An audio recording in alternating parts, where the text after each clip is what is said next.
Hi, this is somewhat of a video response, or rather I'm going to elaborate more on something that I talked with Marco from the Multiverso Distópico channel.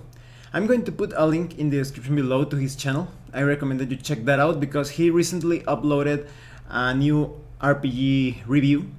His videos are in Portuguese, but he added English subtitles, so remember to activate your subtitles when you watch his videos. We were talking on my Demon Gate review that I uploaded about a day ago, more or less. We were talking about crunchy RPGs because Demon Gate is somewhat of a deep, little complex in terms of combat, for example. And Marco said that the game looked pretty awesome and that he would like to run it in the future, but he is not sure if his group will be too enthusiastic about learning that crunchy system. I also recommend that you watch that review. The link is in the description below. So I talked about how you could potentially teach certain players how to enjoy a crunchy RPG. So in this video I'm going to give more details about that. Maybe this cannot be applied to all crunchy RPGs or those that are heavy on the simulationist side of things. Not exactly rules light, but I think all crunchy RPGs could be potentially easier to learn if you look at them as modular systems. So what do I mean by this? Well, before, let me tell you why I like crunchy RPGs briefly. I like it that they give me so many options on how to represent that particular fictional reality. For example, let's say Hackmaster combat. If I'm running an encounter with a skeleton as an enemy, a skeleton that is wielding a sword, that skeleton won't exactly be too intelligent about his attacks or employ too much finesse, because in a standard case, that is in your typical skeleton that was perhaps raised in a hurry by a necromancer or just barely got up because of some strange curse or energy, that is just more like an automata or a mindless type of enemy, the skeleton will only employ normal attacks. But let's imagine that now you are fighting an orc. I think orcs for the most part will be quite brutal in their attacks, so when I run orcs, I usually try to play them as aggressive as I can, unless there is a really good reason and to not to play them like that.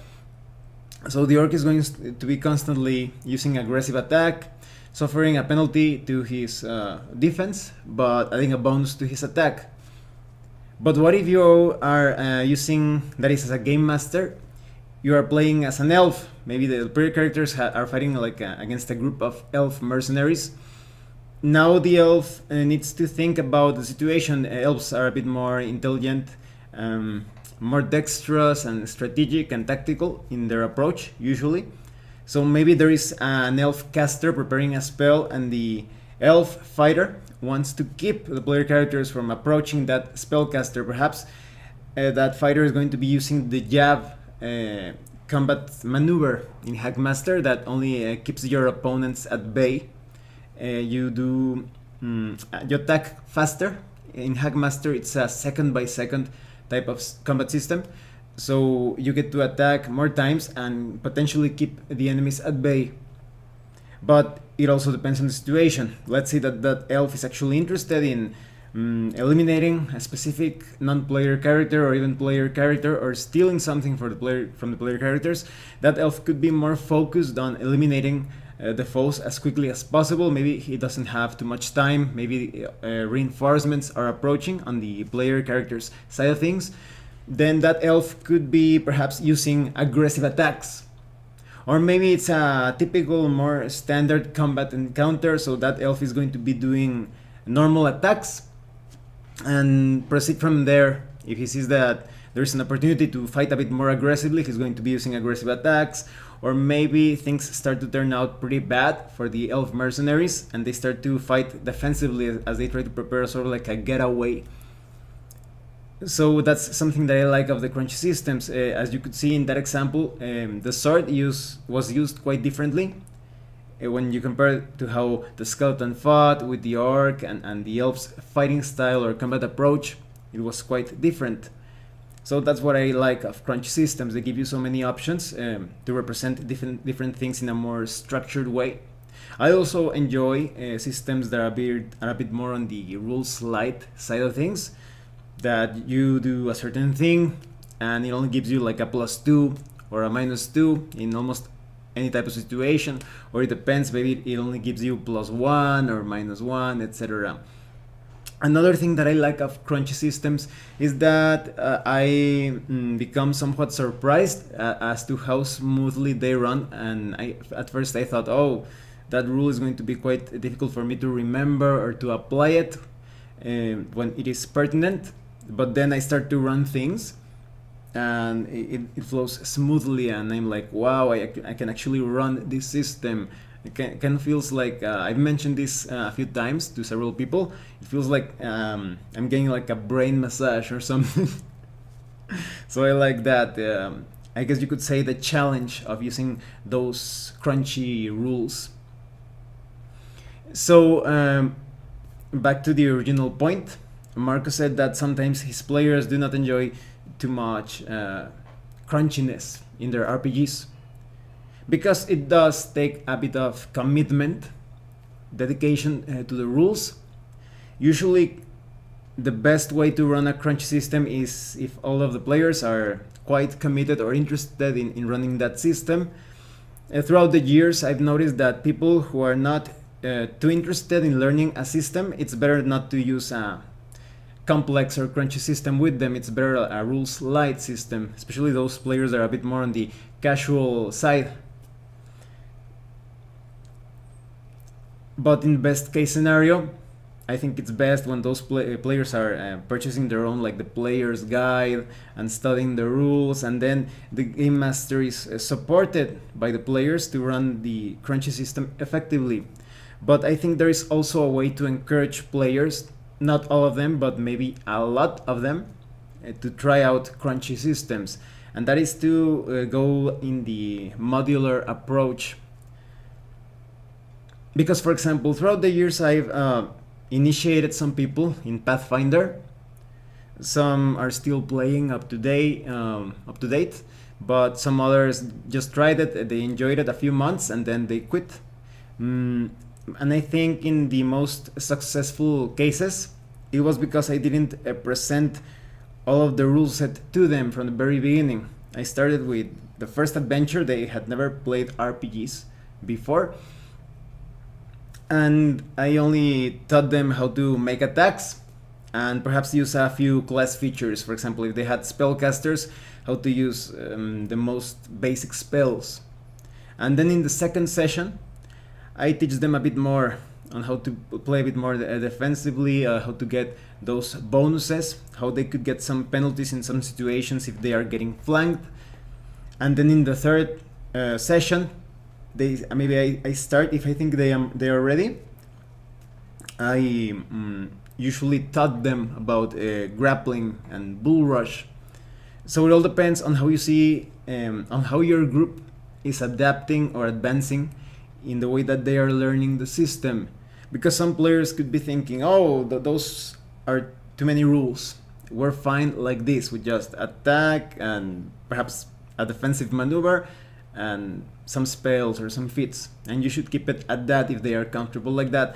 But more often than not, there comes a moment or a time when players think, oh, this is fun, but I wish I could do more. I could try this or that in combat or outside of combat.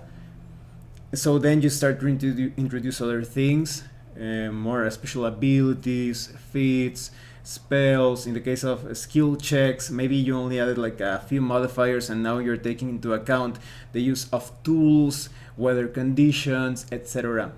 So I think another important thing to consider is that, well, you could be thinking, yes, I could take any crunchy system and just use a few of the rules as long as they are not essential for the resolution of a combat or a skill check, because for example in combat, at the very least, you need a way to deal damage and perhaps heal damage, because otherwise combat would not end.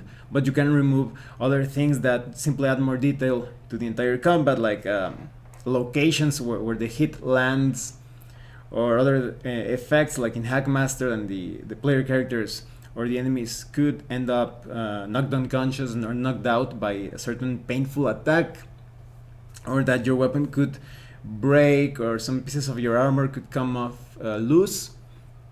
Those are just details that add a bit more exciting and realism within the fiction, in my opinion.